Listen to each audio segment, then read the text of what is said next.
السلام علیکم۔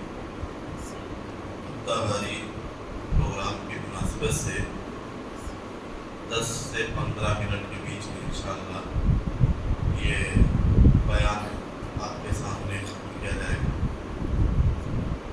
آپ وقت دیں، ذرا سماعت فرمائیں۔ الحمدللہ وکفا وسلام علی عبادہ الذین اصطفى، اما بعد۔ قال اللہ تعالی: ومن يقتل مؤمنا متعمدا فجزاؤه جہنم خالدا فيها غضب الله عليه ولعنه وأعد له عذابا عظيما۔ سورة النساء۔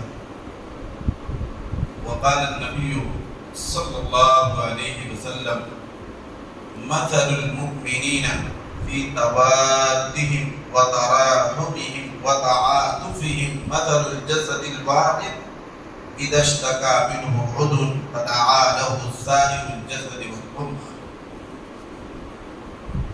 ہر جسم کی تعریف، بڑائی و بزرگی اللہ جل شانہ کے لیے لائق و زیبا ہے، جس نے ہمیں بہترین شکل و صورت میں پیدا کر کے نہایت ہی عمدہ زندگی جینے کے لیے نہایت ہی پیارے پیارے حصول اور ضابطے سے نوازا۔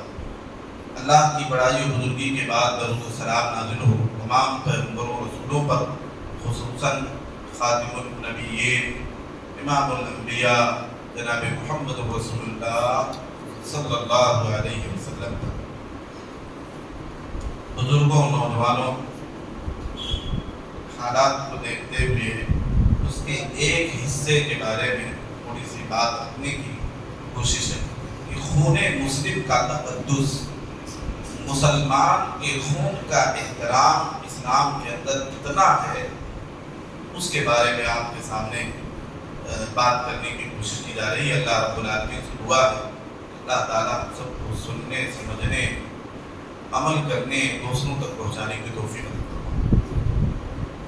ابھی ہم نے ایک آیت تلاوت کی ہے قرآن مجید کی سورہ نساء کی۔ اللہ فرماتا ہے: وَمَنْ يَقْتُلْ مُؤْمِنًا، جو بھی شخص کسی ایک مومن کو متعمداً جان بوجھ کر کے قتل کر ڈالے، مار ڈالے، فَجَزَاؤُهُ جَهَنَّمُ خَالِدًا فِيهَا، تو اس کا بدلہ جہنم ہے، خالداً فِيهَا، ہمیشہ ہمیشہ اس میں رہے گا۔ وَغَضِبَ اللَّهُ عَلَيْهِ، اللہ کا غضب اور غصہ ہے اس کے اوپر، وَلَعَنَهُ، اللہ کی لعنت ہے اس پر، وَأَعَدَّ لَهُ عَذَابًا عَظِيمًا، اور اللہ نے اس کے لیے بڑا عذاب تیار کر۔ اس آیت میں اللہ رب العالمین نے مومن کا لفظ استعمال کیا ہے کہ جو بھی ایک مومن کو قتل کرے گا جان بوجھ کر، اس نے کسی کو قتل نہیں کیا، آپ نے قتل کر دیا، اس نے کسی کو ایک لاٹھی ماری بدلے میں آپ نے قتل کر دیا، اس نے کسی کو گالی دے دی، برا بھلا کہہ دیا، آپ نے بدلے میں قتل کر دیا، یہ سب جان بوجھ کر۔ تو جس نے جان بوجھ کر کے قتل کر دیا تو اللہ سب سے پہلے جہنم کا ذکر فرماتا ہے کہ اس کا بدلہ جہنم۔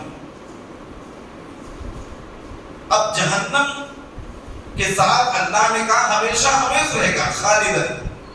اب یہاں پر ایک مسئلہ پیدا ہوتا ہے کہ اگر ایک مومن، ایک نمازی، توحید پرست کسی مومن کو قتل کر ڈالے تو کیا وہ بھی ہمیشہ جہنم میں ہوگا؟ اتنی بات تو سمجھ میں آتی ہے کہ اگر وہ توبہ کیے بغیر، ان کے گھر والوں کے سے معافی مانگے بغیر مر گیا تو ہو سکتا اللہ رب العالمین اس کو جہنم دے، لیکن یہ بات نہیں سمجھ میں آتی کہ ہمیشہ ہمیشہ اس کو جہنم میں ڈالے کیونکہ وہ بھی ایمان والا ہے۔ تو اس کے بارے علماء کہتے ہیں خالداً فیہا، اگر توحید پرست ہے، مومن ہے اور مومن نے مومن کو قتل کیا ہے تو یہاں ہمیشہ ہمیشہ کا معنی درست نہیں ہے، بلکہ اس کا معنی مفسرین کہتے یہ ہے کہ ایک مدت دراز تک، لمبی مدت تک اس جرم کی وجہ سے مومن کو بھی اللہ جہنم میں ڈال رکھے گا مدت دراز تک۔ تو یہ اللہ تبارک و تعالیٰ نے دھمکی دی ہے کہ جیسے کافروں کو ہمیشہ ہمیں جہنم میں رکھا جائے گا تو سوچو تمہارے لیے بھی وہی لفظ استعمال کیا جا رہا ہے کہ تم بھی اگر مومن ہو کے مومن کو قتل کرو گے تو تم کو یوں ہی جلدی چھٹکارا ملنے والی نہیں ہے، خالداً فیہا۔ یہ دوسری دھمکی اللہ رب العالمین نے۔ تیسری دھمکی وَغَضِبَ اللَّهُ عَلَيْهِ، اللہ کا غصہ ہے اس کے اوپر، اللہ ناراض ہے ایسے لوگوں سے، اللہ قاتل سے خوش نہیں ہے، اس کی ناراضگی اس کے ساتھ چپکا دی گئی ہے، اس کے ساتھ لگا دی گئی ہے کہ اللہ اس سے ناراض چل رہا ہے، اللہ اس سے خوش نہیں ہے، اس قاتل سے۔ وَغَضِبَ اللَّهُ، یہ تیسری دھمکی، وَلَعَنَهُ، اللہ کی لعنت ہو اس پر، چوتھی دھمکی، ایک جرم پر چوتھی دھمکی۔ لعنت کا مطلب سارے علماء کہتے ہیں البعد عن رحمت اللہ تعالی، کہ لعنت کا مطلب ہے اللہ کی رحمت سے دوری، یعنی اللہ کی رحمت اس سے روٹھ گئی ہے، اللہ کی رحمت سے یہ دور ہو گیا ہے، زندگی کے کسی بھی شعبے میں کام کرے گا رب کی رحمت وہاں اس کو نہیں ملے گی، اللہ کی رحمت سے محروم ہو گیا، لعنت ہے اس پر۔ کوئی بھی زندگی میں کسی بھی شعبے میں رہے گا اس پر برابر لعنتیں لگی رہیں گی۔ اور آخری اور پانچویں دھمکی وَأَعَدَّ لَهُ عَذَابًا عَظِيمًا، اللہ تبارک و تعالیٰ نے کہا اس کے لیے بڑا عذاب تیار کر رکھا اس پروردگار نے۔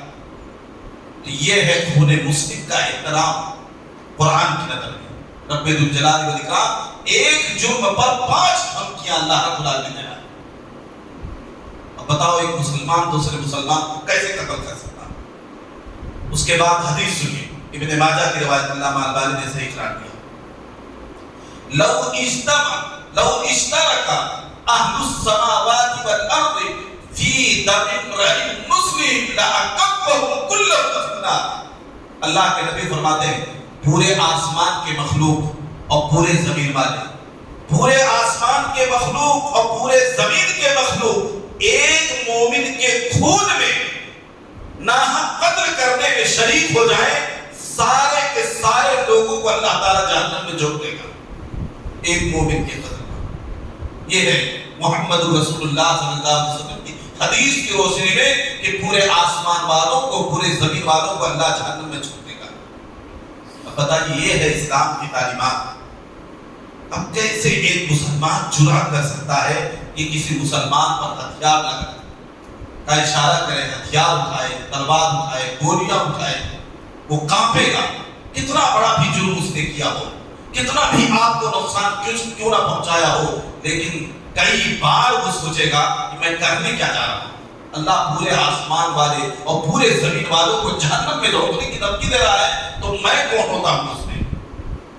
اللہ کے نبی صلی اللہ علیہ وسلم زندگی بھر یہ تعلیمات تو دیتے رہے، آپ جاتے جاتے دنیا سے جو آپ کا سب سے جامع، سب سے بڑے مجمع میں اور سب سے اہم خطاب دیتے ہوئے اور اہم پوائنٹ بتلاتے ہوئے جو لمبے خطبے میں آپ نے خطبہ حجۃ الوداع، حج کے موقع پر سن 10 ہجری میں 1 لاکھ سے اوپر صحابہ کا مجمع ہے، سارے بڑے اور چھوٹے صحابہ ہیں، قرب و جواب سے آئے ہوئے صحابہ ہیں، آپ نے اس میں جو سب سے پہلا لفظ استعمال کیا حمد و ثنا کے بعد آپ نے کہا ان دماءکم واموالکم واعراضکم حرام علیکم کحرمت یومکم ھذا فی شہرکم ھذا فی بلدکم ھذا۔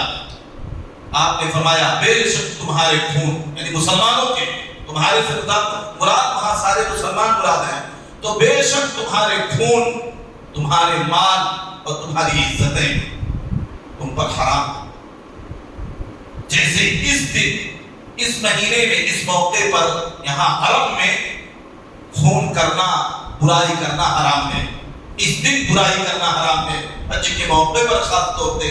ایسے ہی ہر جگہ، ہر ملک میں، کسی بھی علاقے میں، کسی بھی گلی، کسی بھی بستی میں اگر مسلمان رہتا ہے تو اس کا خون تمہارے لیے حلال نہیں، اس کی عزتیں تمہارے لیے حلال نہیں، اس کا مال تمہارے لیے حلال نہیں، یعنی ناحق طریقے سے، جائز طریقے سے۔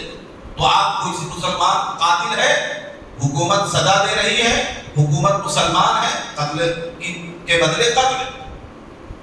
آپ کسی کی بیٹی بہو جو گھر میں لاتے ہیں جائز طریقے سے آپ اسے خواہشات پوری کریں، کسی کا مال آپ جائیداد وغیرہ خرید رہے ہیں، کاروبار کر رہے ہیں، جائز طریقے سے آپ اس کا استعمال کریں، لیکن حرام طریقے سے اللہ کے نبی نے منع کر دیا۔ پھر سود کے بارے میں، عورتوں کے بارے میں، آگے بہت کچھ آپ نے بتایا اس نے، لیکن سب سے پہلے اس کے بارے میں تنبیہ کی، مسلمانوں ایک دوسرے کے مال کے قریب نہیں جانا، ایک دوسرے کی عزت کی طرف نگاہ نہیں اٹھانا۔ ایک دوسرے کو قتل نہیں کرنا، یہ نبی کریم صلی اللہ علیہ وسلم جاتے جاتے آپ یہ تعلیم دے کر کے گئے۔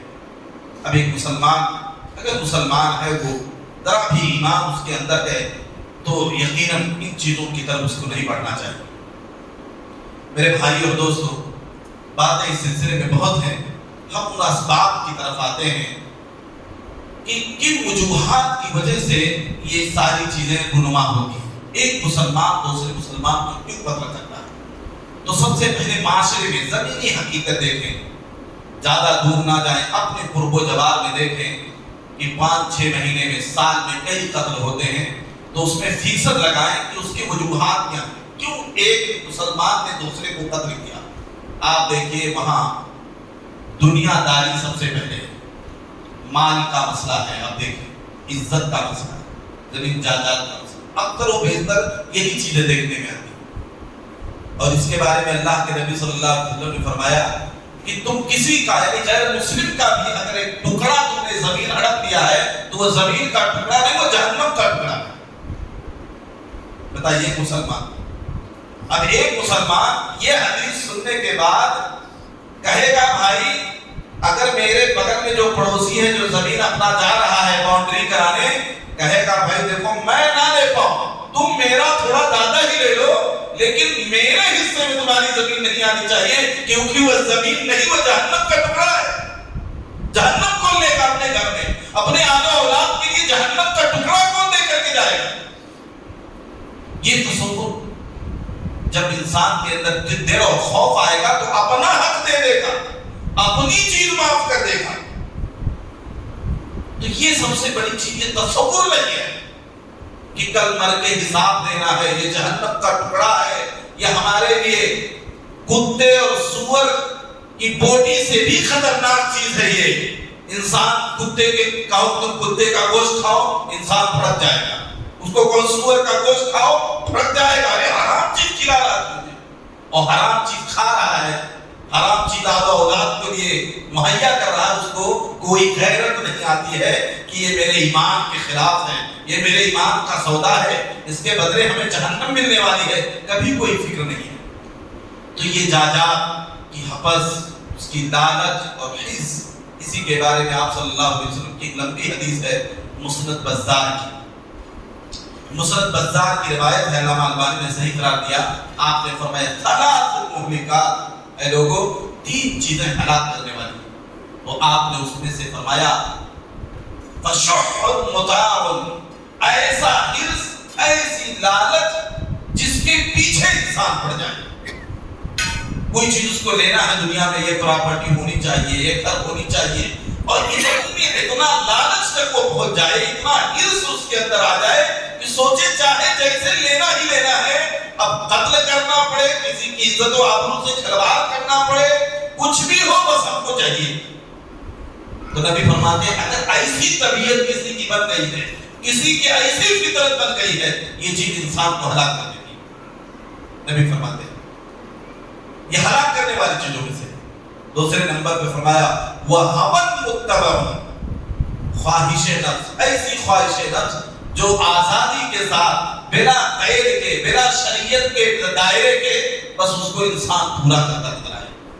اللہ رب العالمین نے ایسے لوگوں کو جانور کہا، اور جو لوگ ایسی خواہش نفس کی پیروی کرتے ہیں، اللہ نے کہا اس شخص نے اپنے دل کو معبود اللہ بنا لیا ہے، اللہ کو چھوڑ کر۔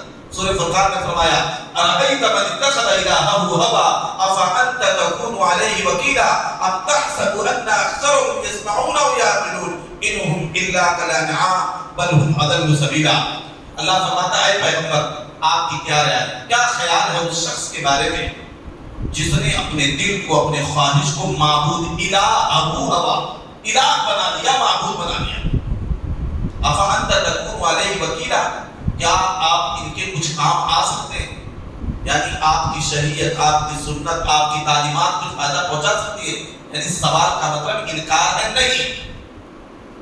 اب تحسب ان اکثرهم يسمعون يعقلون، ان لوگوں میں سے، ایسی طبیعت والوں میں سے اکثر لوگوں کو دیکھتے ہوں گے یہ سنتے بھی ہیں، دیکھتے بھی ہیں، لیکن انہم الا کالانعام، یہ سوائے چوپائے کے کچھ بھی نہیں ہے، بلکہ انہیں کچھ سمجھ نہیں ہے۔ تو ہم لوگ ایسے جانور ٹائپ لوگ معاشرے میں ہم دیکھتے ہیں، شیر بنے ہوئے، چیتا بنے ہوئے، لوگوں کو پھاڑ کھانے کے لیے تیار ہیں، بس ان کو اپنی خواہش پوری ہونی چاہیے، بالکل انسان کو انسان سمجھنے کے لیے تیار نہیں ہے۔ ایک قتل کرتے ہیں، دوسری قتل کرتے ہیں، دوسری کے بہن بیٹوں کی عزت و آبرو پہ ڈاکے ڈالتے ہیں، انہیں کچھ بھی فرق نہیں پڑتا ہے، لیکن معاشرے میں آئیں گے، بڑے تباہ سے سلام کریں گے، بڑی خال خیریت دیں گے، لگتا ہے بڑا سیدھا سادہ ہے، بڑا مہذب ہے، لیکن جب وہ آقا شیر بن جاتا ہے، چیتا اور کتا اور بلی بن جاتا ہے، اللہ رب العالمین اسی لیے فرمایا یہ جانور اس سے بھی گئے گزر گئے، انہیں کچھ بھی سمجھ نہیں۔ تو یہ انسان خواہش نفس کو پورا کرنے کے چکر میں نہیں، بالکل اپنے نفس کو معبود بنا لے، جو دین طبیعت چاہیے وہ کرتا ہی نہیں، پوچھتا ہے عالم سے پوچھیں، اپنے بڑوں سے پوچھیں، کچھ رہبری نے، کچھ کسی سے رہنمائی نے، کچھ اچھے لوگوں سے مشورہ لے کہ میرے دل میں یہ وسوسہ آتا ہے، یہ شیطانیت آتی ہے، کیا کرنا ہے، تاکہ وہ اس کو روک سکے، سمجھا سکے۔ یہ سب کی اس کی فکر نہیں ہوتی۔ مسلمانوں دور جاہلیت میں جب اللہ کے نبی صلی اللہ علیہ وسلم نبی نہیں بنائے گئے، دیکھو حمزہ ٹائم ہو جائے گا، 15 منٹ جب ہوگا ہے نا، 5 منٹ ہو۔ دور جاہلیت میں اللہ کے نبی صلی اللہ علیہ وسلم کے زمانے میں ایسے ایک دورہ تھا جو آج ماحول مسلمانوں میں ہوتا ہے۔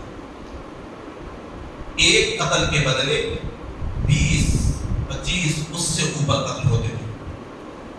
ماحول یہ تھا کہ ایک خاندان میں اگر کسی کے باپ کو کسی نے قتل کر دیا، اس کی کچھ اولاد دنیا سے وہ چلا گیا، لیکن ماں بچے کو بچپن سے تربیت دیتی تھی، تجھے تیرے باپ کا بدلہ لینا۔ وہ جوان ہوتا تھا، سب سے پہلے قاتل کو ڈھونڈتا تھا، اور یہ قتل کا سلسلہ چلتا تھا، حتیٰ کہ اتنی چھوٹی چھوٹی باتوں پر قتل ہے کہ تمہاری بکری پہلے چشمے میں پانی پیے گی کہ میری بکری پہلے پانی پیے گی، اس پر 20-20 سال تک جنگیں ہوتی تھی، تک جا کر کے روتی تھی۔ یہ ماحول تھا عرب کے اندر، دلوں کے اندر اختلاف تھا، دلوں کے اندر دوریاں تھی، کوئی محبت نہیں، انسانوں کے نام پر کوئی پیار نہیں۔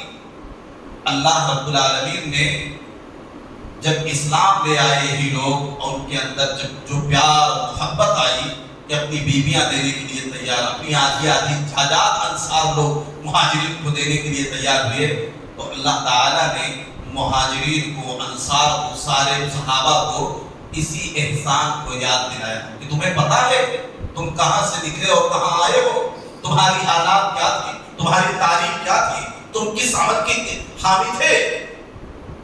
یہ اسلام کی وجہ سے یہ غربت، یہ محبت پیدا ہوئی ہے۔ اللہ تعالیٰ نے بطور نعمت اس کا ذکر کیا ہے، وَاعْتَصِمُوا بِحَبْلِ اللَّهِ جَمِيعًا وَلَا تَفَرَّقُوا وَاذْكُرُوا نِعْمَةَ اللَّهِ عَلَيْكُمْ إِذْ كُنْتُمْ أَعْدَاءً فَأَلَّفَ بَيْنَ قُلُوبِكُمْ وَأَصْبَحْتُمْ بِنِعْمَتِهِ إِخْوَانًا وَكُنْتُمْ عَلَى شَفَا حُفْرَةٍ مِنَ النَّارِ فَأَنقَذَكُم مِنْهَا كَذَلِكَ يُبَيِّنُ اللَّهُ لَكُمُ الْآيَاتِ لَعَلَّكُمْ تَتَفَكَّرُونَ۔ اللہ فرماتا ہے پہلے اللہ کی رسی کو، قرآن کو، حدیث کو مضبوطی سے پکڑ لو، اللہ کا تیرے کو بھی نہ رکھو۔ پھر فرمایا اسی اللہ نے تمہارے دلوں کو آپس میں جوڑا، تم آپس میں دشمن تھے ایک دوسرے کے، لیکن اسی اللہ نے اپنی نعمت اور احسان کرتے ہوئے تمہارے دلوں کو جوڑ دیا۔ تم جہنم کے گڈھے کے قریب پہنچ چکے تھے، اس اللہ نے تم کو وہاں سے بچا لیا۔ اللہ اپنی آیات ایسے ہی کھول کر کے بیان کرتا رہتا ہے تاکہ غور کرنے والے فکر کریں، تصور کریں۔ اس میں اللہ تبارک و تعالیٰ نے فرمایا اللہ نے اپنی نعمت سے تمہارے دلوں کو جوڑا، تم بھائی بھائی بن گئے۔ ایک جگہ فرمایا وَأَلَّفَ بَيْنَ قُلُوبِهِمْ لَوْ أَنفَقْتَ مَا فِي الْأَرْضِ جَمِيعًا مَا أَلَّفْتَ بَيْنَ قُلُوبِهِمْ۔ اس اللہ ہی نے تمہارے دلوں کو جوڑا۔ اے امام الانبیاء، اے محمد رسول اللہ صلی اللہ علیہ وسلم، اگر زمین کے اندر جو بھی خزانے تھے سب کو تم لے کر کے اگر وہ سب کے سب خرچ کر دیتے دلوں کو جوڑنے کے لیے، آپ نہیں کر سکتے۔ لو انفقت ما فی الارض جميعا، زمین میں جو کچھ ہے وہ سب صدقہ کر دیتے، مال خرچ کر دیتے دلوں کو جوڑنے کے لیے، آپ نہیں کر سکتے تھے، اللہ ہی نے یہ کام کیا۔ بتائیے یہ امام الانبیاء کو کہا جا رہا ہے کہ آپ بھی نہیں اس میں شریک تھے، یہ اللہ تعالیٰ کی توفیق سے یہ دل قریب ہوئے۔ تو جس اسلام کی وجہ سے انسانوں کے دل قریب ہوتے ہیں، جس اسلام کی وجہ سے قریب قریب مل کے ہم نماز پڑھتے ہیں، آپس میں مل کے صدقہ خیرات بانٹتے ہیں، آپس میں تلاوت قرآن کرتے ہیں، آپس میں اللہ کی بات رسول اللہ کی بات کرتے ہیں، اس کے ماننے والے ایک دوسرے کے خون کے در پہ کیسے ہو گئے؟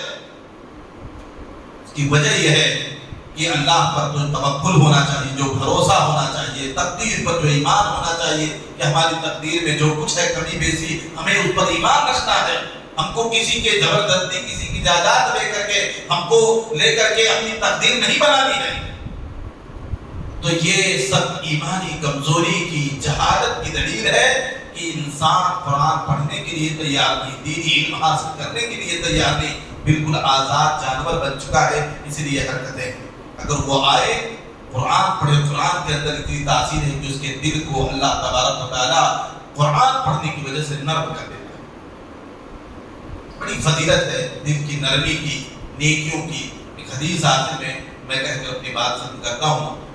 اللہ کے نبی صلی اللہ علیہ وسلم نے صحابہ سے فرمایا، سے مسلم کی روایت اور دوسری حدیث کی کتابوں میں کہ ان فی الجنۃ غرفا یرا ظاہرها من باطنها وباطنها من ظاہرها، کہ اللہ تبارک و تعالیٰ نے جنت میں ایسے کمرے، ایسے بالا خانہ تیار کر رکھے ہیں جس کا باہر کا حصہ اندر سے اور اندر کا حصہ باہر سے دکھتا ہے، یعنی بیچ میں دیوار ہے پھر بھی خوبصورتی کی وجہ سے دکھتا ہے۔ جیسے کانچ کے سپر مارکیٹ بنے ہیں، مال بنے رہتے ہیں، کتنا خوبصورت دکھتا ہے۔ تو خوبصورتی کے بارے میں اللہ کے نبی فرماتے ہیں اتنا خوبصورت ہے، باہر سے دیکھو تو اندر کا حصہ، اندر کا منظر، اور اندر سے دیکھو تو باہر کا منظر ایک دم صاف دکھائی دیتا ہے۔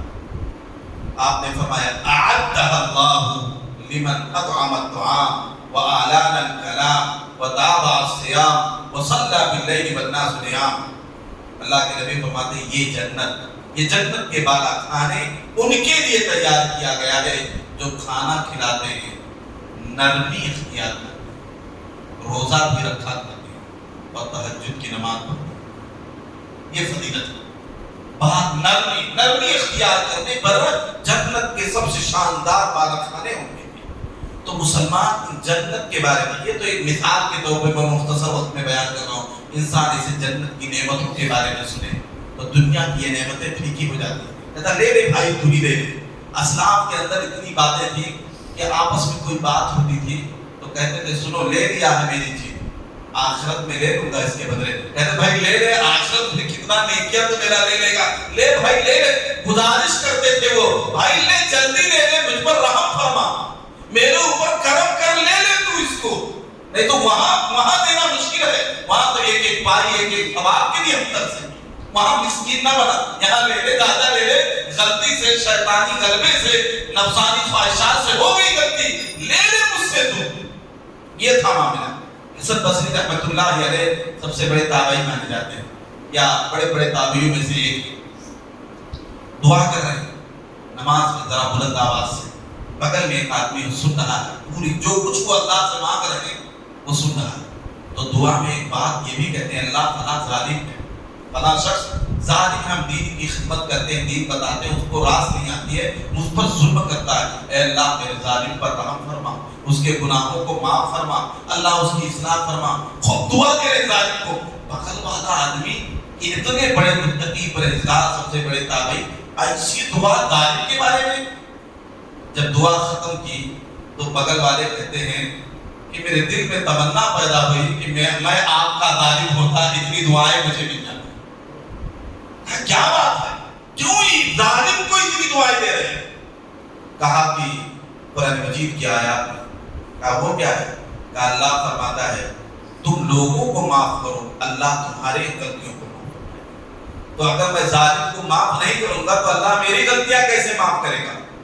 تو میں بدلہ چاہتا ہوں اللہ سے، انسان سے نہیں۔ انسان چھوٹا موٹا ہے اللہ کے مقابل میں، تو اس کی چھوٹی غلطیاں ہیں ایک طریقے سے، تو یہ میں معاف کر دوں گا تو اللہ آسمان سے ہمارے معافی کا اعلان کرے گا۔ تو قرآن مجید کی اس بات نے ہمیں اس بات پر ابھارا، تم دوسروں کو معاف کرو، اللہ تمہارا معاف کرے گا۔ اللہ اکبر۔